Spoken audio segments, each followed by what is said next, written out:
হ্যাঁ, কাজ করার লাগবে। হ্যাঁ ভাই, সকাল সকাল কেমন আছে তোমরা? সকাল সকাল যে ঠান্ডা, বিকেলে গোসল করলে ঠান্ডা লাগে সারা রাত। বিকেলে যে গোসল করি না, সারা রাত মনে হয় ঠান্ডা লাগবে। এই যে এই বালুগুলো দিয়ে দিব এখানে, ডেকে দেবে এটা দিয়ে।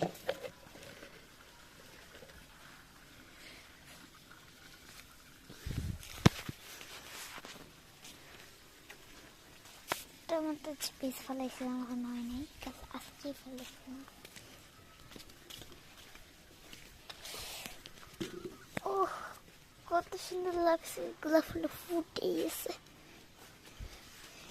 যেহেতু পচা লাগছে এটা ক্যামেরায়,